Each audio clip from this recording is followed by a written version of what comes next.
নমস্কার বন্ধুরা, আজ আমি বানাবো শালগম আলু মটরের তরকারি। এর জন্য যা যা লাগছে আমি লিখে দিয়েছি, তোমরা ভিডিও পজ করে লিখে নিও বা দেখে নিও।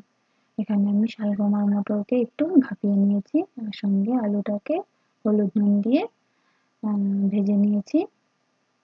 এখানে আমি দেখিয়ে দিচ্ছি আমার মটর পুরোপুরি সিদ্ধ হয়ে গেছে আর শালগমটা আরো সিদ্ধ হয়েছে, বেশি একটা সিদ্ধ হয়নি। আর তরকারিতে ভাজতে ভাজতে সেদ্ধ হয়ে যাবে। এখানে তেলের মধ্যে দিয়ে দিলাম জিরে ফোড়ন। আমি এই তরকারি বানানোর জন্য কোনো রকম মশলা বাটাবাটি করিনি, একদম কম মশলাতে তরকারি করব।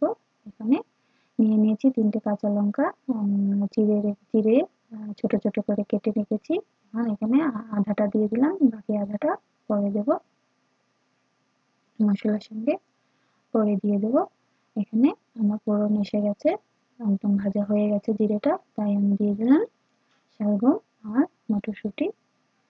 এখানে শালগম আর মটরশুঁটি দিয়ে একটু ভালোভাবে ভাজতে হবে, কারণ এখানে শালগম আর মটরশুঁটি আমি শুধু সিদ্ধ করেছিলাম, কোনো রকম ভাজাভাজি করিনি।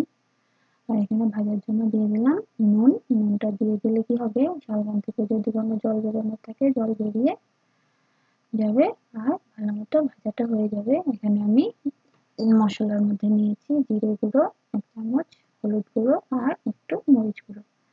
বেশি কিছু আমি নিইনি, এখানে কোনো বেশি অতিরিক্ত মশলা ব্যবহার হয়নি, একদম পাতলা ঝোল হবে, তাই অল্প মশলা নিয়েছি আর কোনো মশলাই বাটাবাটি করিনি।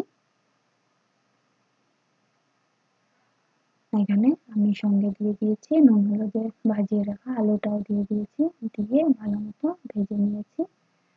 ভালো মতো ভেজে নিয়ে এখন আমি দিয়ে দেবো গুলিয়ে রাখা বাটিতে আমি নিয়েছিলাম যে গুঁড়ো মশলাগুলো, সেই মশলাগুলো গুলিয়ে রেখেছিলাম, গুলিয়ে রাখা মশলাগুলো দিয়ে দিলাম, দিয়ে একটু ভালো মতো ভাজতে হবে।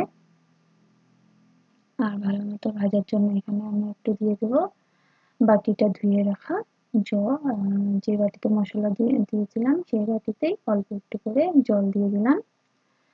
জলটা দিয়ে একটু ভালো মতো ভাজতে হবে। আমি ঢেকে ঢেকে অনেকটা সময় করে ভেজেছিলাম, কারণ এখানে শালগম আর মটরের ভেতরে একটু মশলাটা তাহলে ঢুকবে আর খেতেও স্বাদ লাগবে। এর মধ্যে আমি বলে দিই, আমার ভিডিও ভালো লাগলে লাইক শেয়ার কমেন্ট করবে, আর প্লিজ আমার চ্যানেলটাকে সাবস্ক্রাইব করে দিও। আমার ভিডিও ভালো লাগলে কমেন্ট করে নিশ্চয়ই জানাবে, তোমরাও এইভাবে বানিয়ে খেয়ে দেখবে, অনেক অসাধারণ হয়, কম মশলায় কম তেলে রান্নাটা খুবই স্বাদের হয়। এখানে আমি দিয়ে দিলাম জল। আমি এখানে গরম জলই ব্যবহার করি, গরম জল ব্যবহার করলে তাড়াতাড়ি ফুটে যাবে, তরকারিটা তাড়াতাড়ি হয়ে যাবে। আর এখানে গরম জল দিয়ে একটু ঢেকে দিলেই তাড়াতাড়ি হয়ে যাবে, দেরি লাগবে না অনেকটা। এখানে অনেকটাই কম মশলা ব্যবহার করা হয়েছে, তাই আমার এখানে পাতলা পাতলাই হয়েছে ঝোলটা, বেশি একটা ঘন হয়নি। বেশি ঘন করার জন্য বেশি মশলাও ব্যবহার করিনি। এখানে আমি দেখিয়ে দিচ্ছি আমার শালগম আলু সিদ্ধ হয়ে গেছে, এখানে পুরোপুরি তরকারি শেষ পর্যায়ে এসে গেছে। এখন দিয়ে দেবো আমি কেটে ধুয়ে রাখা কুচি করে রাখা ধনেপাতা কুচি, দিয়ে এখন দিয়ে দেবো একটু চিনি।